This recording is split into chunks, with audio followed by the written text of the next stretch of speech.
근데 이제 이걸 보면서 느끼는 게 일반 회사에서 어떤 직원이 이제 회사 일을 하다가 사고가 발생했다.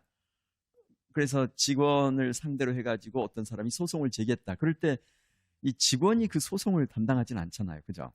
대부분 회사가 맡아서 일단 해주지 않나요? 어떤가요? 변호사님. 사원이 이 일을 하다가 예, 또 뭐 제3자에게 손해를 예, 끼쳤을 때 예. 말씀하시는 자기 거예요? 직무를 수행하다가 아, 예, 이런 예. 이제 과실로 인해서 예, 혹은 예. 어떤 사고, 안전사고가 발생했다. 네. 왜냐하면 안전사고는 어디서 어떻게 예, 발생할지 그렇죠. 모르잖아요. 그럴 예. 경우에 그걸 이 직원이 직접 자기가 이렇게 소송 당사자가 돼서 이렇게 소송 과정을 다 진행을 하게 되나요? 그러니까 못된 회사는 아마 그런 경우도 있겠지만 대부분의 회사는 그러지는 않을 거라고 생각이 됩니다. 그죠. 왜냐하면은 제가 좀 전에 말씀드린 것처럼 사용자 책임이 있기 때문에 네네. 그 사원에게 책임이 인정되면 그 회사도 책임을 져야 되기 때문에 음, 회사 차원에서도 적극적으로 나서야 될 걸로 생각이 그렇죠. 됩니다. 네. 그러면 어찌 보면 우리 교육청이나 국가는 못된 회사에 해당한가요? 어떻게 봐야 되나요? 지금 아무튼 교사가 자기가 네. 직무 수행, 즉 네. 학생 교육을 했는데 그때 어떤 활동을 했더니 뭐 소리를 질렀다고 해서 아동 학대라 이렇게 하면 이제 그 과정을 교사가 오롯이 막아내야 되잖아요. 예, 예. 그럼 회사의 관점에서 보면 정말 못된 회사하고 일을 하는 셈이네요. 그래서 지금까지 회의에서 논의됐던 주요한 내용을 보면 교원이 학생에 대한 예방 및 안전조치 의무를 다했을 경우 민형사상 책임을 면한다 하는 부분이 들어가 있습니다. 네. 그러니까 여기에는 이제 그 고의나 중과실의 경우를 제외하고는 민형사상 책임을 면한다 이렇게 워딩이 안 가 있고요. 학생에 대한 예방 및 안전조치 의무를 다했을 경우 이렇게 워딩이 들어가 있으니까 예. 여기에 대해서 그러면 예방 및 안전조치 의무는 어디까지냐 그걸 다 하는 게 약간의 이런 이제 모호성들이 지금 남아있는 부분이 좀 됩니다. 네. 그래서 이제 이 부분들이 조금 이제 아쉬운 부분이라고 할 수 있겠죠. 네. 교원지휘법에 교원배상 책임보험 제도가 있습니다. 이게 이제 올해 대폭 확대가 됐는데요. 예컨대 이제 이런 겁니다. 학교에서 이제 강당에서 체육 수업을 하는데 그런데 아이들끼리 이제 체육 수업을 하고 농구를 하다 보면 뭐 안경이 깨질 수도 있는 거잖아요. 그리고 이제 어디가 이제 다치거나 뭐 이제 이럴 수도 있는 거죠. 타박상을 입거나.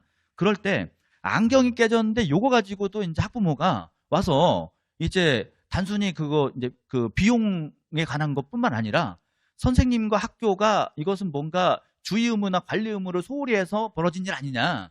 그러니까 책임이 있다. 이런 식으로 이제 계속 민원을 제기하고 나중에는 소송을 제기한다든가 이렇게 해서 교권 침해로 이어지는 이런 사건들이 있었어요. 그래서 지금 이제 교원배상 책임보험 제도에 따라서는 요거는 이제 그런 일이 발생하면 이제는 이 교원배상 책임보험 이 보험 쪽에서 나오게 되는 거죠. 네. 그래서 여기서 변호사가 나오든지 아니면 법률적인 지식이 있는 직원이 나옵니다. 그래서 이제 그걸 주장하는 학부모 이제 보호자를 만나고 그 다음에 교원도 만나가지고 이것이 그 악성 민원이나 소송으로 가지 않도록 거기서 이제 중재를 해주는 이제 그런 역할들을 하는 그런 제도가 있다는 말씀을 드리고요. 그럼에도 불구하고 요게 이제 소송으로 갔다. 이런 경우에는 이때 이제 다른 종류의 교권 침해도 이제 마찬가지인데요. 치매 학생이나 학부모 대상으로 해서 교원이 이걸로 계속 시달렸다. 그렇게 되면은 교원이 이제 선생님이 소송을 제기할 수도 있는 거죠.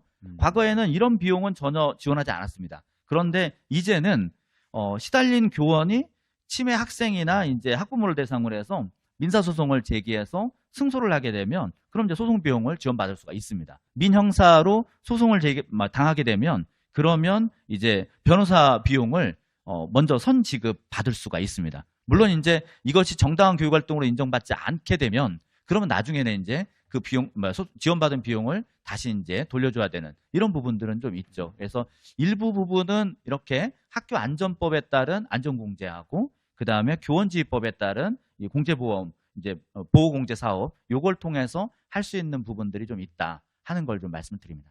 네, 금방 이제 소개해 주신 내용은 지금 교원 지위 향상 및 교육활동 보호를 위한 특별법 제22조 교원 보호 공제 사업의 내용입니다. 그래서 선생님들께서도 이제 나에게 보장되어 있는 권리는 무엇인가 이걸 알아야 내가 어떤 문제가 발생했을 때 내 스스로 보호할 수 있는데 지난번 우리 포럼에서도 말씀드렸지만 이미 법으로 보호해주고 있는데도 불구하고 내가 그 무기를 사용하지 않는다. 그러면 법은 보호된 권리 위에서 잠자는 자는 보호해주지 않습니다.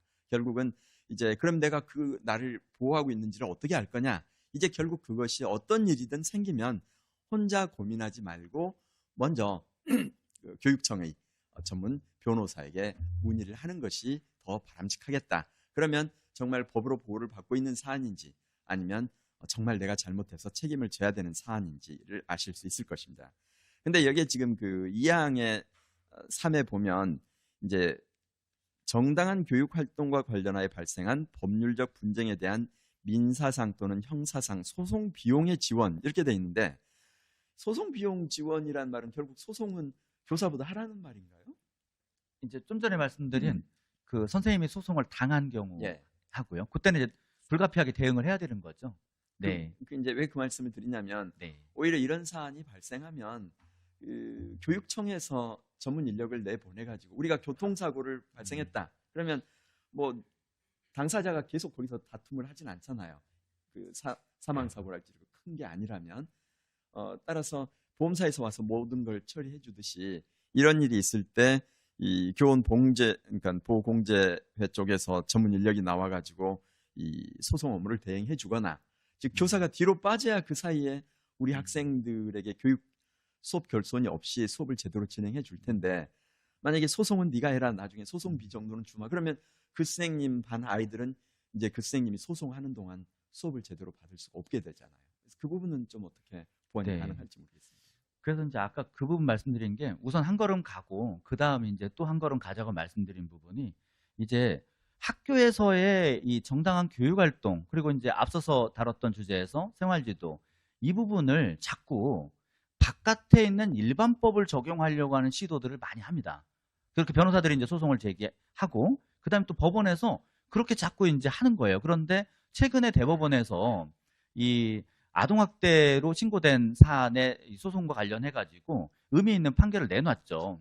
이제 교육활동 중에 벌어진 일의 경우는 교육활동이냐 아니냐 또 교육관계 법령을 위반했냐 아니냐 요걸 따져야지 자꾸 이걸 아동학대냐 아니냐 이렇게 먼저 이 잣대를 들이대는 것은 문제가 있다. 이런 좀 의미 있는 판결을 좀 해줬어요. 그러니까 이 학교의 안전사고와 관련해서도 기본적으로 이제 교육활동으로 우리가 이것을 본다고 하면 교육활동 중에 일어난 거다. 아까 학교안전법에 따른 교육활동의 정의가 있었잖아요.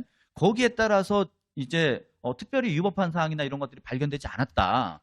그러면 이제 이번에 우리가 추진한 저기 이제 국회에서 추진하는 이 경과시 내지는 이제 이 예방이라든가 이 안전 지침에 따른 이런 걸 했을 때는 민형사 면책을 하는 이런 부분으로 갈 수 있게. 그래서 한마디로 정리해서 말씀드리면 교육활동에 대해서 자꾸 민법이라든가 바깥에 있는 아동학대와 관련된 법규라든가 이것들을 먼저 들이대지 말고 교육관계 법령을 위반했냐 아니냐 요걸 먼저 따져서 교육활동에 대해서는 그렇게 판단을 받을 수 있게 하는 게 가장 이제 근본적인 방법이라고 생각합니다. 근데 거기까지 한꺼번에 갈 수 없기 때문에 한 걸음씩 가자고 말씀을 드린 겁니다. 네, 고맙습니다.